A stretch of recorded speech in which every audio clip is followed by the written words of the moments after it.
Olá, pessoal. Estamos iniciando aqui mais uma palestra CPA destinada a analisar a reforma tributária, né? Na realidade, a reforma tributária é um assunto que tem dominado muitas conversas aí a respeito disso, e nós já temos falado muito a respeito da situação tributária no Brasil, né? Inclusive agora nós estamos numa fase pré-eleitoral e os candidatos aí, estão todos se pronunciando a respeito de como deverá ser promovida essa reforma. Bom, nós estamos falando sobre isso já há algum tempo e quase sempre estamos tomando por base um dos projetos que foram apresentados. Na verdade, já são 14 projetos que foram apresentados no Brasil por entidades, profissionais, pelo próprio governo, etc. São 14. Nós estamos tomando por base um deles, que nos parece talvez o projeto mais importante, o projeto que mais tenha sido discutido, que é o projeto que ora está tramitando na Câmara dos Deputados, aquele projeto que tem como relator o deputado Luiz Carlos Rauli. Esse projeto que está na Câmara, que também é chamado como um projeto de reforma tributária ampla, ele tem vários aspectos muito importantes, né? E, evidentemente, claro, vai depender das condições políticas que ele será aprovado ou não, mas ele já está sendo discutido na Comissão Especial da Câmara dos Deputados. Bom, a gente já gravou alguns vídeos a respeito disso, né?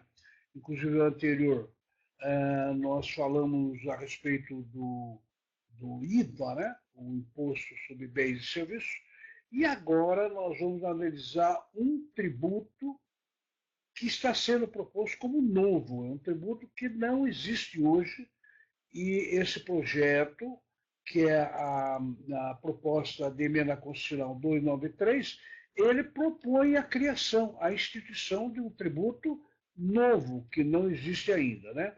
E a gente vai discutindo aos poucos aí, verificar, afinal, qual é o objetivo, né? Quais são as razões pelas quais a comissão está propondo esse tal tributo novo. Aqui comigo a Júlia. Oi, Júlia. Oi, Ivo. Oi, pessoal.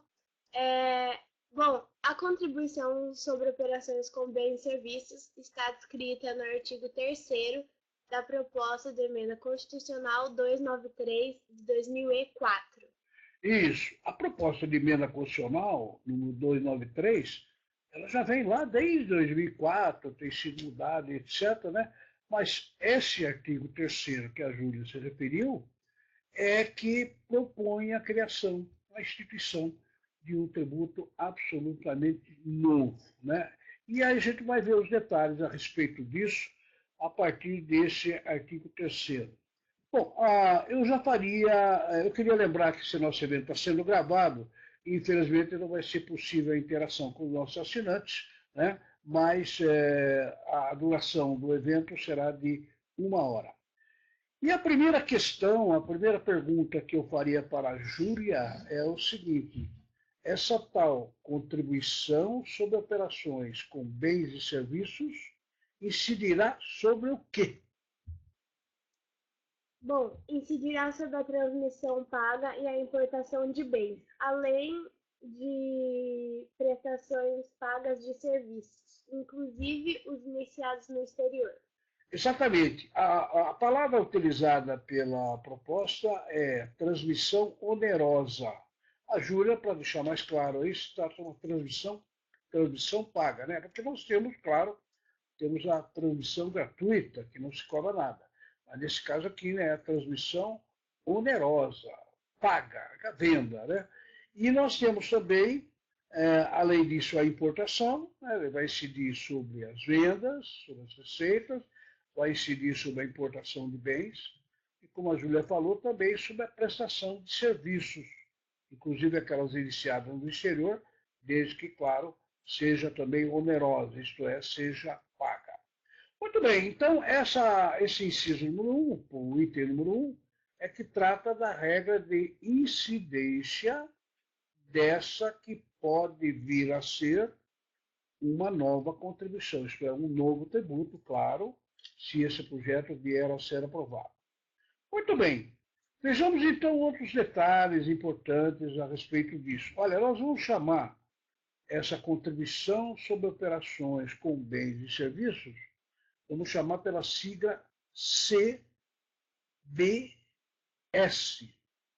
Olha, não é CBF. CBF é o trista de Mônaco, então vai lembrar de futebol, né? É CBS, Contribuições sobre Bens e Serviços.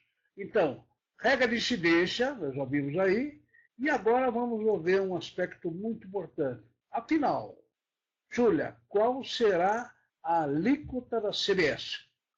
A alíquota será até 1% a ser aplicada sobre os valores anteriores.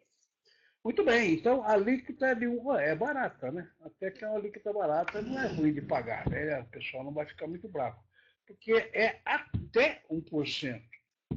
Notem que o projeto ele fala em até 1%. Isso quer dizer que, posteriormente, quando vier a ser aprovado, pode ser que ela seja de 1%, pode ser que ela seja de 0,5%, né? Menos do que 1%. Mas o limite máximo será de até 1%. E esse 1% é aplicável com aquilo que nós vimos aí, né? Transmissão onerosa, importação e a prestação de serviço onerosa e também, mesmo que iniciado no exterior. Então, 1% como alíquota máxima, que pode perfeitamente ser menor do que isso.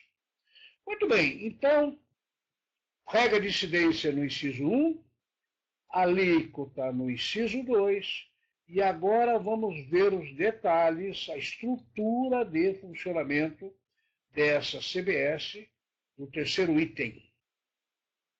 Será não cumulativa, ou seja, tem a possibilidade de compensar-se, sendo assegurado o crédito relativo à aquisição de bens do ativo imobilizado, bem como créditos relativos às operações com bens e serviços empregados, usados ou consumidos na atividade econômica, incluso aqueles caracterizados como de uso ou consumo pessoal.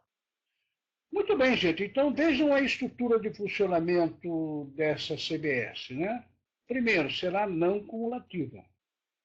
Não cumulativa quer dizer, ela vai ser do tipo IVA, Imposto sobre o Valor Agregado. Exatamente como o IBS, que nós vimos no anterior, que é o Imposto sobre Bens e Serviços, né? Então, a CBS será não cumulativa.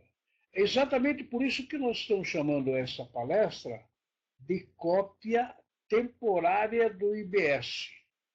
Na realidade, essa contribuição vai ser uma cópia do IBS, só que o IBS é o imposto, né? E a contribuição é uma contribuição e não um imposto, exatamente a distinção. Bom, convém lembrar qual é a diferença entre um imposto e uma contribuição. Bom, o imposto ele é arrecadado e é dividido, repartido entre a União, os estados e o Distrito Federal e os municípios. Né? E isso são os impostos, imposto de renda, IPI, tudo isso é dividido com outros entes tributários. E a contribuição? Não. A contribuição ela não é dividida, ela é arrecadada pela União e fica tudo com ela. Todo o valor arrecadado dessa CBS, dessa contribuição, ficará com a União, não será repartido com os outros entes, como, por exemplo, o Estado, o Distrito Federal e os municípios. Tudo vai ficar na União. E aí, como a Júlia lembra, compensando, como é não cumulativo, quando o contribuinte for calcular, né, aplicando a tal alíquota de 1% do valor da operação, quando ele for calcular, digamos, uma venda de 10 mil, né, ele vai calcular 1%, né, que seria R$100, mas ele pode compensar a CBS das operações anteriores, né, exatamente como está aí nesse inciso terceiro, desde que, claro, né, produtos consumidos, exatamente como está aí nessa situação. Então, que fique muito claro, a CBS é uma cópia quase idêntica ao IBS, começando que é um tributo não cumulativo. A maior diferença dela é, claro, que o IBS será um tributo de caráter geral, né? Ele vai pegar tudo, mas ele é um imposto que será arrecadado e dividido entre os demais entes tributários. Já a contribuição não, será arrecadada pela União e vai ficar com a União. Essa é uma das principais características da contribuição sobre as operações com bens e serviços. Muito bem, continuemos então, Júlia. Não incidirá sobre receitas decorrentes da exportação. Muito bem, depois nós temos aqui a questão da não incidência. Né? Nós vimos a incidência, né? Que é as transmissões, aquela coisa, e depois nós temos a regra de não incidência. Claro, uma regra importante, né? Está claro aqui que a CBS ela não incidirá sobre as receitas decorrentes de exportação. E aí vem aquela pergunta, por que a CBS não irá incidir sobre a CBS não será incidida por exportação? Ora, porque nós temos na nossa Constituição Federal um dispositivo que diz que as mercadorias, os produtos, os serviços exportados, eles não serão tributados. E qual é a razão disso? Bom, isso é uma questão de direito internacional, né? É uma regra do direito tributário internacional que os países não cobram imposto sobre aquilo que é exportado. Isso se explica facilmente com um exemplo muito rapidinho. Imagine que uma empresa brasileira ela vende uma mercadoria para um contribuinte francês, lá em Paris, digamos. Ora, essa exportação ela não se sujeita a imposto. Hoje nenhum tributo incide sobre a exportação. Como diz aqui, não incidirá também a contribuição sobre bens e serviços também não incidirá. Pelo seguinte, porque se houver tributo sobre a exportação, quem acabará pagando, quem é? Aquele que comprou, o consumidor lá, o francês, o argentino, o americano. Ora, como se admite que uma pessoa que não é residente aqui no país tem que pagar um imposto, já que aquele valor, teoricamente, ele será utilizado aqui para benefício do próprio contribuinte. Ora, então o francês, o americano, o argentino não terá nenhum benefício. Ele paga o imposto, uma contribuição, o dinheiro vem para cá, e, teoricamente, o governo brasileiro aplica em estradas, hospitais, etc. Não vai, logicamente, beneficiar o estrangeiro. É exatamente por isso que os tributos não incidem sobre as mercadorias e produtos exportados, como já está previsto também na CBS aqui, nesta proposta de emenda constitucional, número 293. Muito bem, então, nós já temos aí várias regras e agora a regra de incidência, né? Agora, nós vamos conversar a respeito de uma boa notícia. Quando a gente fala em imposto, normalmente é uma má notícia, né? Já dizia um humorista americano que só existem duas coisas que são fatais na vida do ser humano. A primeira é a morte. E eu, pelo menos, não conheço ninguém que não morreu até agora ou que não vá morrer. Então, a morte é inexorável. E a segunda é o imposto, né? Quer dizer, a morte e o imposto, disso aí ninguém escapa. Muito bem. Só que a legislação brasileira tributária, ela acabou se tornando uma verdadeira colcha de retalhos, um caos, né?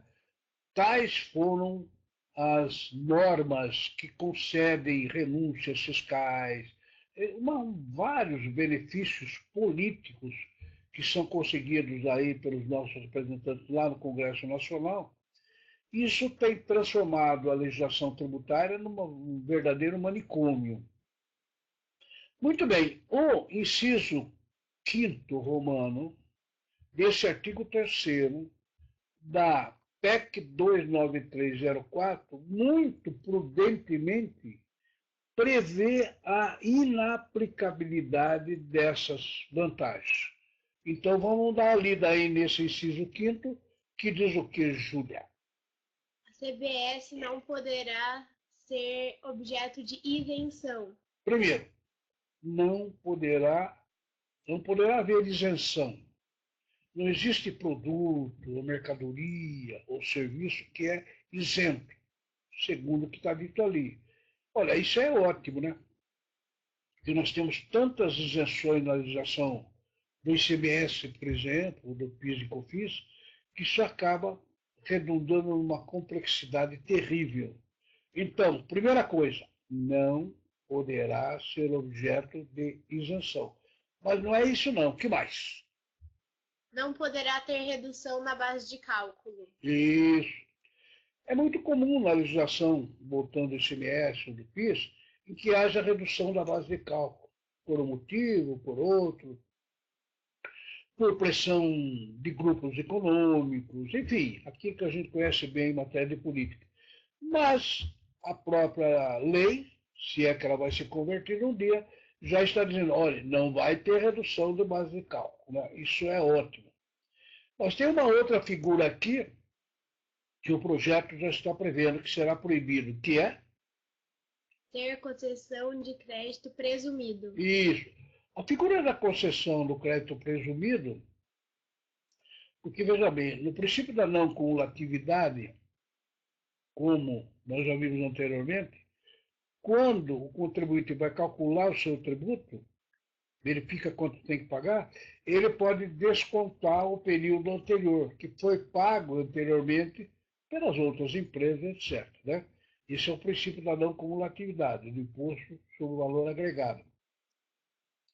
Só que a legislação do ICMS, do PIS, etc., nós inventamos o tal crédito presumido, que é o seguinte: a fase anterior não pagou nada, estava isento, tal. Só que quem comprou aquilo e vai vender tem direito a um crédito presumido. Não é um crédito real, não é que anteriormente o imposto, o tributo foi pago. Não, não foi pago, vinha com isenção, etc. Só que tem direito ao tal do crédito presumido, que é uma jabuticaba, digamos assim, que a legislação acabou criando, e aí ficou um sem número de crédito presumido. Bom, o projeto, pelo menos, tem essa grande vantagem, né? Ele também está proibindo, né? Vedando a existência da concessão do crédito presumido. Mas tem mais ainda, né? Não poderá ter anistia. E a anistia também é algo lamentável, né? Porque na legislação nós temos anistia, um perdão, né? Como na figura seguinte que nós vamos ver. Não precisa pagar mais por causa disso, por causa de alguma razão e tal, né? Então, a anistia também é uma hipótese que não poderá ocorrer. E, além disso... Não poderá ter a remissão. Remissão. A remissão também é um perdão, né? Por algum motivo, o legislador perdoa uma dívida, perdoa alguma coisa a recolher, né? Então, só que agora, se aprovado desse jeito, também não sei. E, além disso, acho que quem elaborou esse texto ficou preocupado em esquecer alguma coisa. Além disso, tem outra proibição. Vejamos aí. Não poderá ter qualquer outro tipo de incentivo ou benefício fiscal ou financeiro vinculado ao tributo. Exatamente. Então, olha, o legislador já não quer que haja isenção. Impede a redução da base de cálculo. Proíbe a concessão de crédito presumido. Não quer nem saber da anistia. Não quer remissão. E, além disso, qualquer outro tipo de incentivo ou benefício fiscal ou financeiro vinculado ao tributo. Né? O legislador brasileiro é muito criativo. E aí, para ter benefícios tributários, fica se criando nomes, títulos, etc. Então, na falta de algum dispositivo que fosse impeditivo, ele já colocou aqui, ó, também não pode qualquer tipo de incentivo ou benefício, seja fiscal ou financeiro, vinculado ao tributo. Tá? Esse realmente dispositivo é muito bem-vindo, será muito bem-vindo. Aliás, eu particularmente acho que já devia constar na legislação anterior, atual. Mas ele é muito bem-vindo porque na legislação que virá aí, se for aprovada desse jeito, nós teremos esta proibição, esta vedação. Muito bem, então aí está esse inciso 5 do artigo 3º, né, desta PEC 293 de 2004. Vamos conversar sobre um outro assunto muito importante aí no inciso 6º. Incidirá apenas sobre fatos ocorridos no segundo e no terceiro exercício subsequente após a promulgação. Veja como é importante, né? Porque ele está dizendo aqui o seguinte. Muito bem. Incide. Mas quando? Quando é que começa? Né? Normalmente, a incidência no tributo ocorre logo após a publicação no Diário Oficial da União, do Estado, do município, do texto legal devidamente aprovado. Mas veja que aqui tem algo novo, né? Que, aliás, não é muito comum na legislação tributária, porque a Júlia leu incidirá sobre fatos geradores ocorridos no segundo e no terceiro exercícios subsequentes ao da promulgação dessa emenda constitucional. Ora, isso quer dizer que quando a emenda constitucional ela for aprovada e publicada, esta CBS já não entra em vigor imediatamente, não é a partir da publicação. Na verdade, a lei estará em vigor, mas tem uma regra especial que ela remete isso para o segundo e terceiro exercício. Notem que a lei está dizendo que essa CBS ela terá 2 anos, 2 exercícios de vigência, apenas 2. Quer dizer, é por isso que nós falamos no título da palestra que é uma cópia temporária. Essa contribuição está sendo criada para... Ela só vai funcionar em 2 anos. 2 exercícios subsequentes, como diz, o segundo e o terceiro. Quer dizer, tem uma vida curta, claro, né? Pelo menos em princípio, o objetivo é que ela só tenha isso, né? É porque aqui no Brasil tem aquele negócio, começa para viver por um tempo só e de repente vai embora, né? E torna-se definitivo. Mas como nós vamos explicar depois, isso aqui não tem condição de ser definitivo, ele nasceu para ser temporário. Júlia, vamos explicar como é que essa história de fato gerador ocorrido no segundo e terceiro exercício subsequente à promulgação. Vamos imaginar que essa PEC 293 ela seja aprovada e promulgada e publicada em qualquer data até 31 de dezembro de 2018, até o final desse ano. Olha, dia 15 de dezembro, no Diário Oficial da União está lá. A PEC ela foi convertida, então está lá a emenda constitucional, está aprovada. Bom, então saiu no dia 15 de dezembro de 2018. Aqui está falando segundo e terceiro exercício subsequente ao da promulgação. Então, quando vai valer isso aí? Se, por um acaso, a CBS fosse promulgado, entraria em vigor em 2020 e sairia no final de 2021, ou seja, ela tem 2 anos de vida. Exatamente. Então, se ela for promulgada, for publicada em qualquer data de 2018, quando eu falo qualquer data, pode ser agora, novembro, dezembro, qualquer data. Se ela for publicada, isso quer dizer que segundo e terceiro anos subsequentes. Ora, se ela for promulgada em 2018, qual que é o primeiro ano subsequente? O primeiro ano subsequente é 2019, né? Só que ela não está em vigor ainda, porque ela vai entrar em vigor no segundo. Então seria o primeiro ano, 2020. Como a contribuição está previsto aqui que ela só tem 2 anos de vida, o primeiro ano seria, portanto, 2020 e o segundo ano, 2021.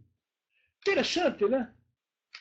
É uma lei que cria uma contribuição nova e essa contribuição ela só terá vigor em 2 anos. Ela não é permanente, não é nada, são só 2 anos.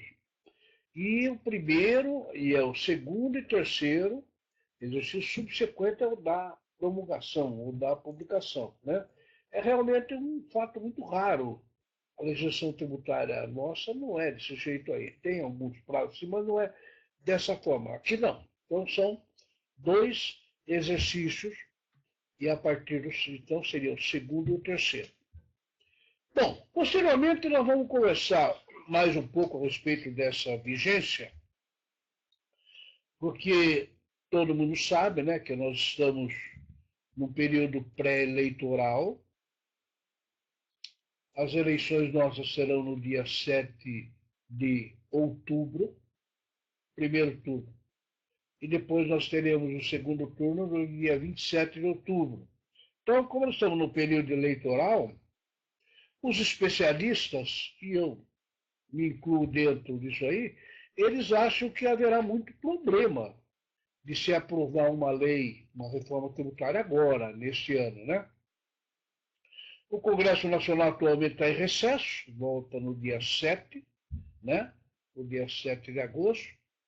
Logo depois nós teremos eleições, daí vem o recesso branco, né? Que os políticos praticamente se espalham pelo país todo, a caça de votos. E depois tem as eleições propriamente ditas, então parece que o Congresso Nacional ele vai funcionar com a corda toda mesmo a partir de novembro. E o ano o político também está quase se encerrando, que nós vamos para dezembro. Né? Então é realmente um ano complicado para isso, e a maioria dos especialistas não acreditam que seja possível se aprovar um projeto com dessa envergadura, né, dessa abrangência. De qualquer forma, tem uma regra aí que nós estamos lidando, e posteriormente nós vamos ver no artigo 8º dessa PEC, que ela volta a falar da questão do prazo, e a gente volta a discutir. Muito bem, gente. Tem uma regra muito interessante que nós vimos aí, a respeito dessa contribuição sobre bens e serviços, que eu acho que é interessante analisarmos com calma o parágrafo 1º desse artigo 3º. Vamos lá, Júlia? O parágrafo 1º diz que o contribuinte poderá compensar o valor pago com a COFINS. Vejam, o contribuinte vai pagar a CBS. Já foi dito anteriormente, 1%, etc., sobre o valor das vendas, tal. Só que é interessante, esse parágrafo 1º diz, olha, contribuinte, aquilo que você pagar como CBS, você compensa com a COFINS. É um negócio meio de doido, né? Porque você paga um imposto, um tributo, e compensa com outro tributo. Né? Você paga um tributo novo, que é a CBS, e o valor que você pagar, você compensa com a COFINS, que é um tributo existente. Né? É um negócio meio maluco. Mas é isso que está dito aqui no parágrafo 1º desse artigo 3º da emenda constitucional. Bom, a primeira pergunta que se faria a respeito dessa compensação é o seguinte: a União arrecada COFINS. Já sabemos disso há muito tempo, tal. De repente, a União institui uma contribuição sobre bens e serviços de 1%. Aí a lei diz que o contribuinte paga a CBS e calcula na COFINS. Como? para um ente tributário, o contribuinte paga um tributo e compensa com outro tributo do mesmo ente tributário? Parece confuso, né? Não só parece, mas é. Por que que a lei obriga o contribuinte a pagar 1% sobre as suas transações e depois permite a ele que ele pegue aquele 1% e calcule com um outro tributo hoje existente, né? Muito bem. Nós somos a carta da razão disso, né? Bom, alguém vai ter que explicar por que que nós temos isso. O relator dessa proposta, ele explicou. E a gente vai tentar repassar essa explicação. Ele diz o seguinte. Após. Espera um pouquinho, deixa eu tentar explicar. Deixa eu tentar explicar o que que o relator falou sobre isso. Primeiro, a Júlia está meio apressada aqui, mas deixa eu tentar explicar por quê. Perguntaram, mas o doutor Luiz Carlos Rauli, que é o relator, por que que o contribuinte vai pagar a CBS de 1% e depois vai pegar o que pagou e compensar com a COFINS no mesmo mês? No mesmo mês. Não é um negócio de doido? Sem dúvida nenhuma. O Brasil é um país de maluco mesmo, né? Não é, está aí provado mais uma vez. Mas ele falou, mas por que então? Pelo seguinte, porque o pessoal que elaborou essa proposta não tem muita ideia de como será a arrecadação, né, do IVA, que é o IBS lá. Então, eles resolveram criar uma espécie de um exercício prático, criando uma contribuição nova, que é a CBS, em que o contribuinte vai pagando 1%, isso vai ficar lá no registro, no computador da Receita Federal, vai pagando, mas ele compensa com a COFINS. Quer dizer, Nova Soar não paga nada, né? Porque ele paga lá, compensa aqui, paga lá, compensa aqui, paga lá, compensa aqui, ele não vai pagar nada. A CBS, no fundo, não vai ser paga. Quer dizer, ela vai ser paga, arrecadada, mas compensada com a COFINS. Mas por que isso? Porque no final daquele prazo, a Receita Federal, que é um órgão administrador, ela terá exatamente uma ideia do total do faturamento, do total de tudo que foi emitido, daquilo que é sujeito a imposto. Ela terá uma estatística bastante precisa a respeito da arrecadação. Bom, eu não sei se é um argumento válido, né? Se ele quer perguntar, não dá para fazer isso com a própria COFINS? Ele entende que não. Ele não, né? Os elaboradores da proposta. Então, ficamos assim. O contribuinte da CBS paga 1% sobre as suas operações, que estão descritas aí, e imediatamente compensa com a COFINS, né? Isto é, paga 10, compensa 10, paga 100, compensa 100. Né? É assim desse jeito. Agora, atendendo à ansiedade da Júlia, e se porventura o nosso contribuinte, que está sendo testado aí, né? Está sendo treinado a respeito disso, e se porventura ele não compensar tudo que ele pagou na COFINS, o que acontece? Após o fim da vigência da CBS, eventuais saldos credores acumulados serão restituídos em até 60 dias. Está aí a correção, né? O contribuinte paga a CBS e compensa com a COFINS. Paga a CBS e compensa com a COFINS. Vai, o fim, por exemplo, vamos voltar àquela data, Júlia, para relembrar. Se a lei for publicada em 2018, a CBS vai valer em? Vai entrar em vigor em 2020. Isso, e vai ficar em vigor até? O fim de 2021. 2021, só em 2 anos. Aí o cara paga, compensa, paga, compensa, paga, compensa. Quando chegar 31 de 12 de 2021, não, 2022, né? Final do prazo? Não, 21. 2021. Se eu não, em 31 de dezembro de 2021, tudo que ela pagou não pôde ser compensada na COFINS. Faltou ainda, né? Ela, digamos, pagou 100 mil e ela só compensou 90. Os 10 que estão faltando, que ela não conseguiu compensar, como a Júlia leu aí, será restituído em até 60 dias. Né? Ora, 31 de dezembro de 2021, 60 dias, janeiro de 2022, janeiro de 2000 e fevereiro de 2022. Pelo menos, como diz a lei aqui, até o final de fevereiro de 2022, o dinheiro vai voltar para ela, será restituído. Né? Simplesmente vai ter que, claro, vai ter que pedir a restituição, perde compra, aquele negócio que a gente infelizmente é obrigado a fazer. A menos que seja uma restituição automática. A Receita Federal podia fazer isso, né? É que nem uma pessoa física. O cidadão vai pagando imposto na fonte. Apresenta a declaração, tem uma diferença, a Receita restitui. Né?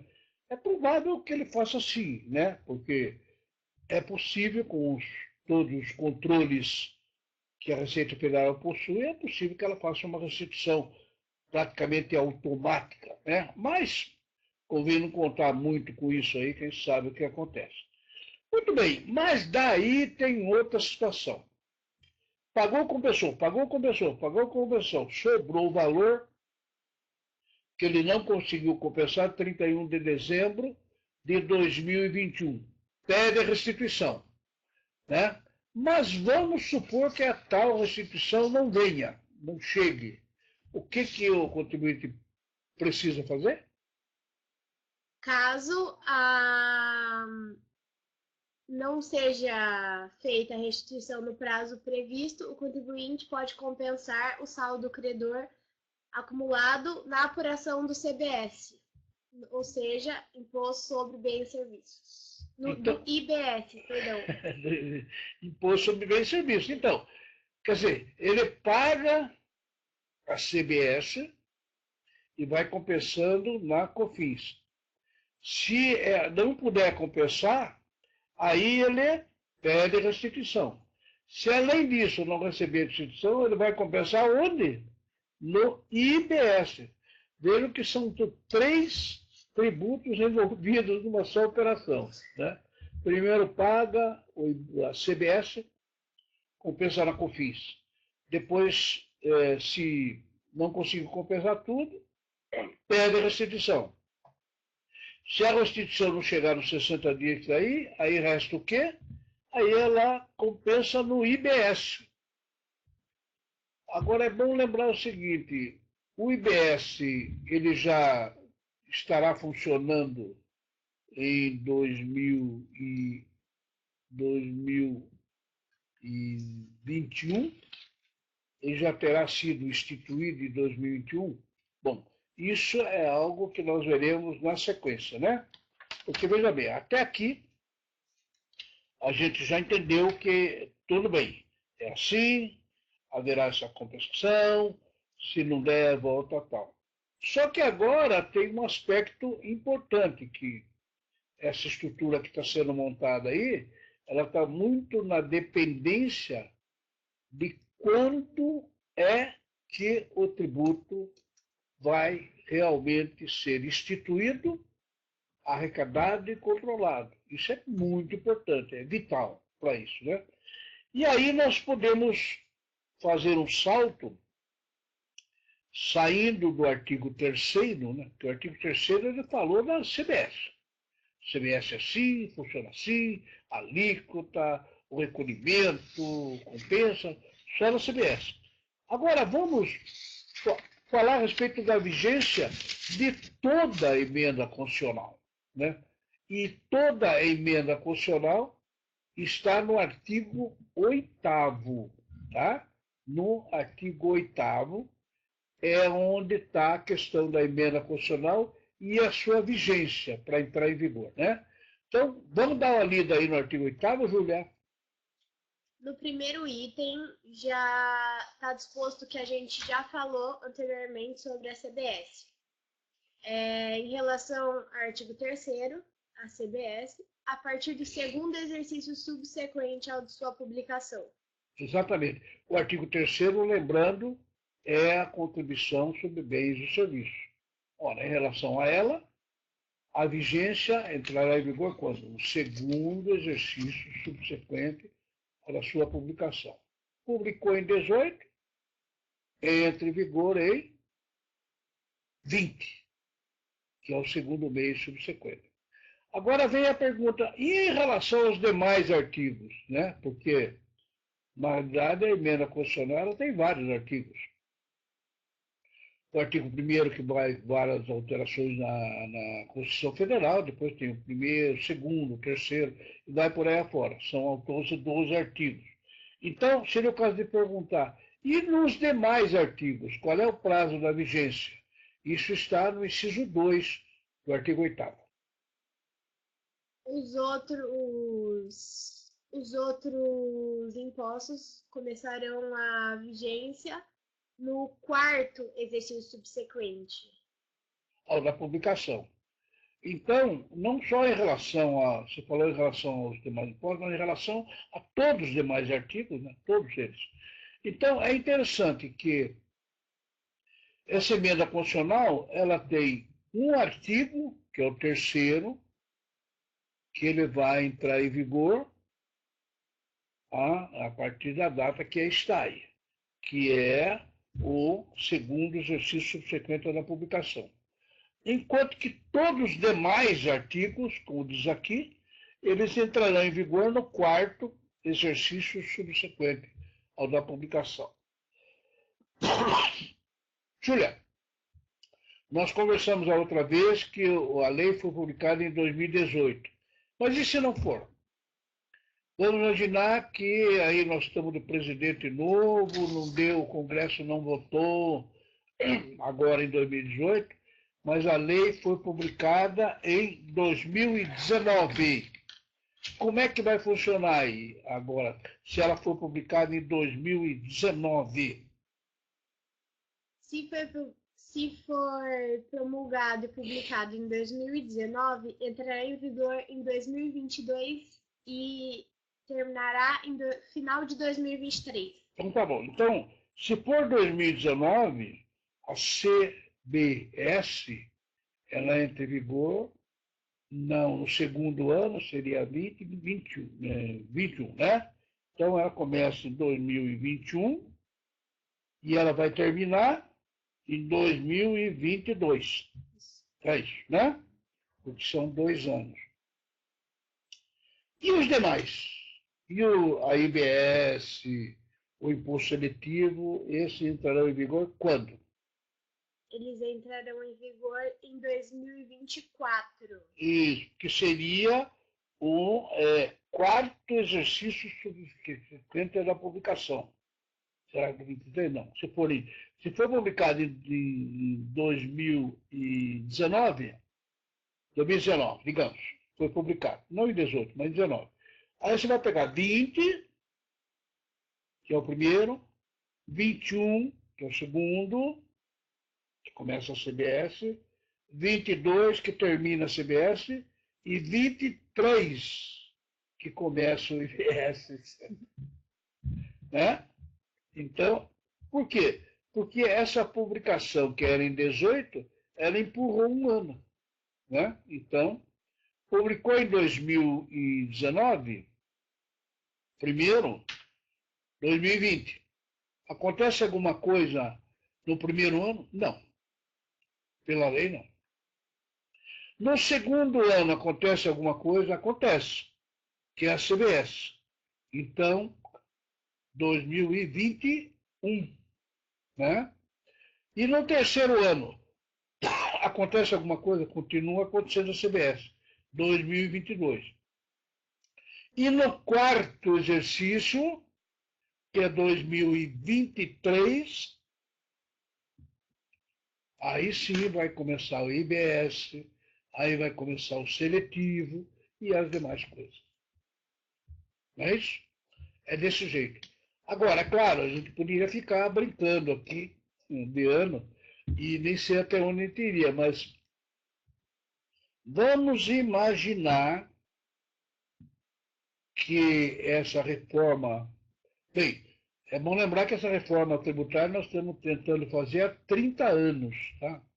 A primeira vez foi na Constituição de 1988.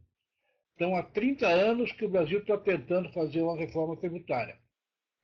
Os Estados Unidos fizeram uma ano passado, a Argentina fez, o Chile fez, a Índia fez em junho do ano passado, quer dizer, vários países fizeram essa reforma, alguns demoraram um pouco, outros tanto, mas não tanto quanto o Brasil. Né? O Brasil já são 30 anos que está tentando fazer. Mas vamos lá. Nós vamos conseguir fazer essa reforma em 2018, fazer que a reforma que eu digo é aprovar, promulgar e publicar a lei? Vamos. Então, conta-se desse jeito.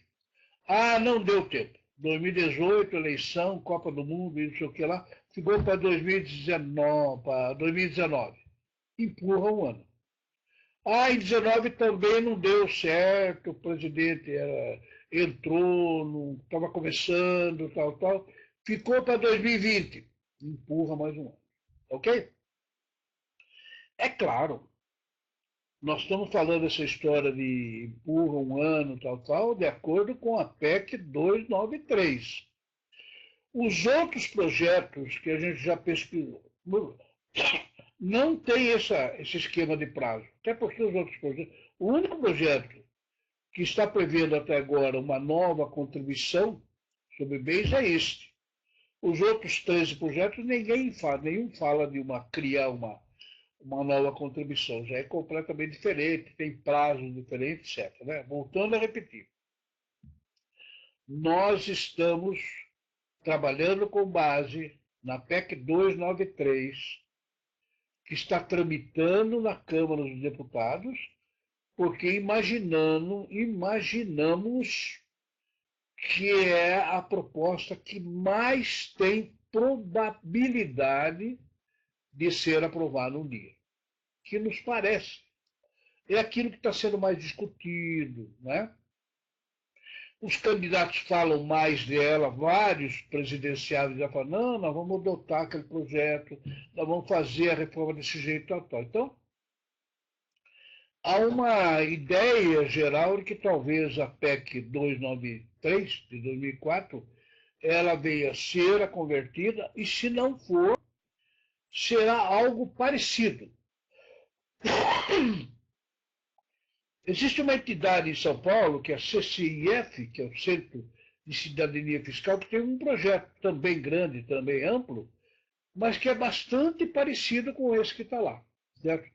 Tem algumas diferenças, e no meu modo de entender, algumas diferenças melhores do que esse projeto, mas, de qualquer forma, se não for esse projeto, da 293, pode ser da CCIF, pode ser da Sindifisco, da Unifisco, pode ser um projeto do próprio Ministério da Fazenda, que tem outros projetos, enfim, alguns deles poderão ser aprovados, mas a maior probabilidade de aprovação é a PEC 293.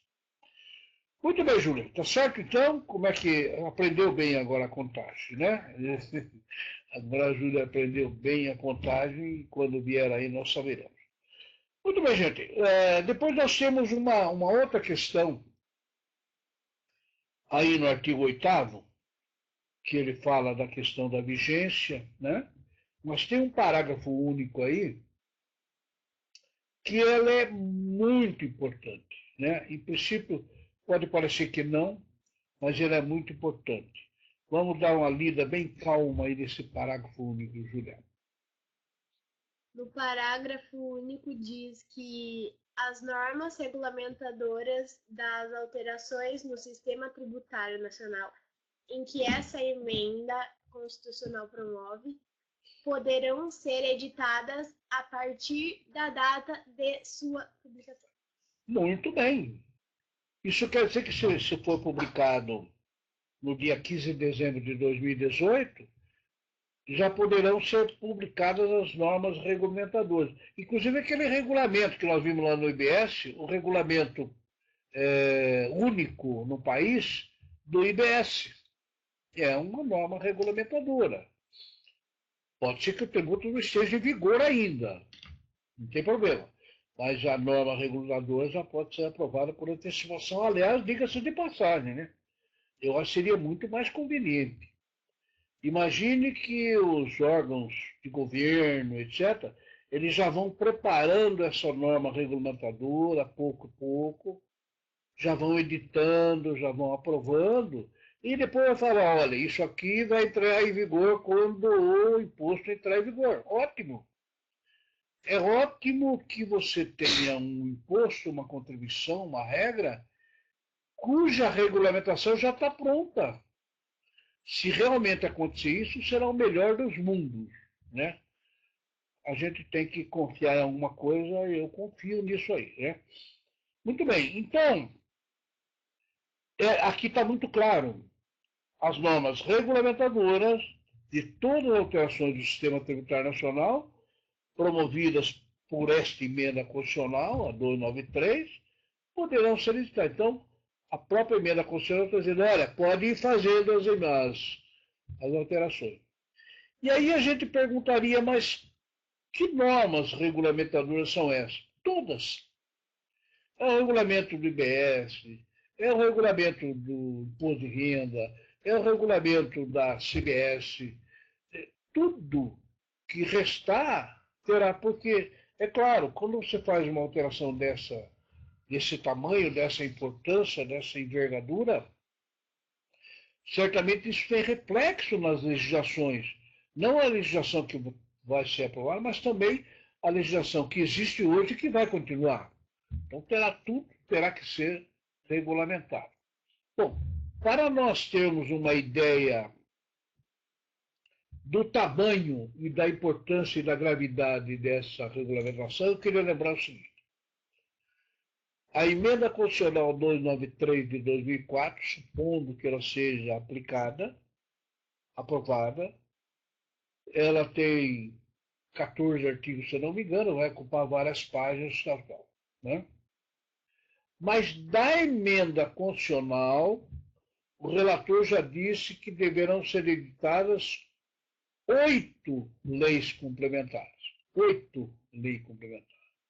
Gente, 8 leis complementares é uma maçaroca de papel, muitos artigos, dispositivos, tal, toda a complexidade. E depois disso, serão necessárias 12 leis ordinárias. Ora, uma emenda constitucional, 8 leis complementares e 12 leis ordinárias. Uma lei de imposto de renda, uma lei do IBS, uma lei da CBS, uma lei de qualquer coisa. Tudo será refeito. O que já tinha ideia para aproveitar, aproveita. O que não deve, vai ter que fazer novamente. Então, esse dispositivo aí que fala das normas regulamentadoras, ele é muito bem-vindo, por quê? Porque se nós descobrimos que a emenda constitucional foi convertida, depois de toda a discussão, e foi publicada, nós sabemos que a partir dali as leis regulamentadoras já serão publicadas, aprovadas, discutidas, e vai antecipando. Mesmo que, como eu disse, algum tributo, alguma contribuição, ele não esteja em vigor. O IBS, por exemplo, é o quarto, como diz aqui, né? O quarto exercício subsequente. Ora, o IBS, se a lei for aprovada, digamos, em 2019, quando é que vai entrar em vigor? 20, 21, 22 em 2023. Mas se a lei for aprovada em 2019, já dá para ir fazendo a lei ordinária, fazendo tudo. Isso quer dizer que em 2023, quem viver, verá. Em 2023, quando o IBS entrar em vigor, o imposto seletivo entrar em vigor, já está tudo pronto, tudo regulamentado, com lei, tudo que se tem que fazer. Né? Eu acho que seria muito bom se isso acontecesse, tal como está aqui nesse parágrafo único do artigo 3º da emenda constitucional número 293. Entendido, Júlia? Isso. Então, deixa eu falar um outro aspecto muito importante a respeito disso aqui, que é o seguinte.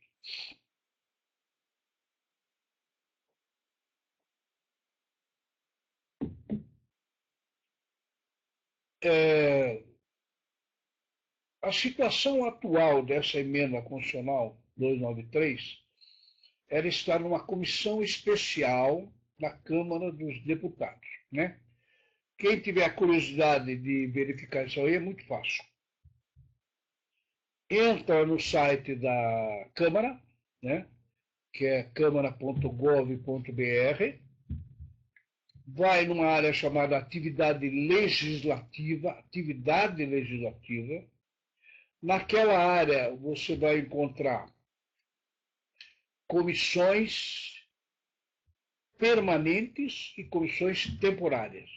Essa emenda constitucional é uma comissão temporária. Temporária porque vai chegar um dia e ela vai desaparecer, né? A permanente existe sempre, mas a temporária é tal. Na comissão temporária, você vai procurar lá a emenda constitucional 293. Tem uma relação em ordem alfabética e numérica também. É muito fácil, coloca ali. Aí você está na área da comissão especial na Câmara dos Deputados, que tem tudo que se imaginar. Tem relatório, tem projeto, está tudo lá, né? Só que tem algo interessante. O site da Câmara dos Deputados hoje, nessa área, por exemplo, de comissão especial, ela tem possibilidade de disponibilizar muito material.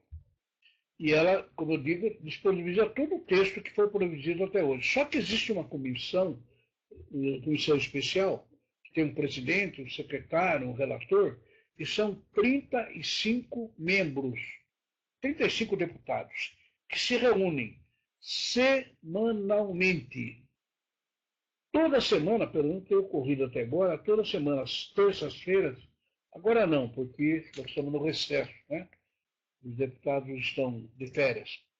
Mas, a partir do dia 7 de agosto, olha, 7 de agosto, né, terça-feira, nós teremos já a 6ª reunião dessa comissão, que eles vão discutir tudo isso, toda a proposta de emenda constitucional.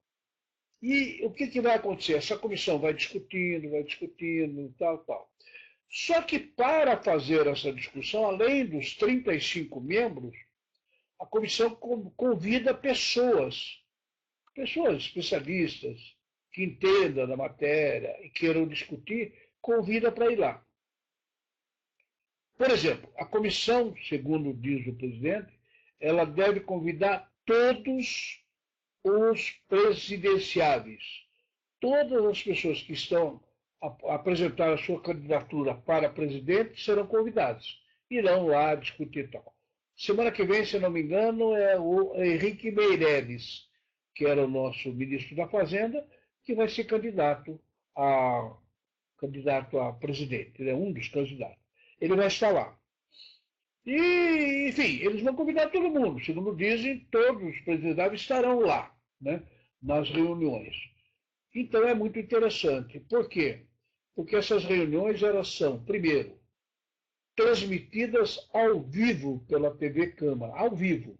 Se chegar na hora, ligou lá, ele está na comissão falando, você acompanha. Aí você fala, bom, mas como é que eu vou acompanhar isso se eu não é de tarde, né? 15 horas, 16 horas? Não tem importância.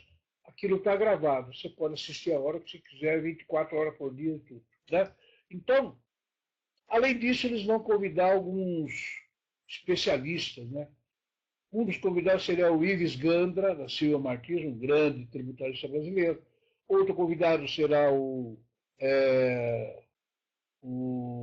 Bernard Api, que é um outro grande, né? Então, tem vários especialistas, advogados, economistas, que estarão participando das audiências lá da Comissão Especial da Câmara dos Deputados. Ok, gente? Então, esse era o recado que nós queríamos passar hoje. Lembrando que na semana que vem nós vamos falar sobre o que, Juliana? Sobre o imposto seletivo. E o imposto seletivo é uma figura nova também, né? Uma figura nova que vai surgir, nós vamos verificar como é que funciona isso, como é que poderia funcionar aqui no Brasil, etc.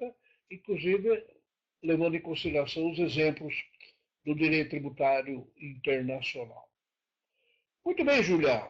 Você poderia fazer as suas despedidas e agradecimentos. Tchau, pessoal. Obrigada pela audiência e até próximo. E perdoa a Júlia pelo cálculo que ela fez lá, que ela vai aprender as próximas vezes. Muito bem, gente. Muito obrigado pela sua audiência, por assistir a fita. Vejam todos aí.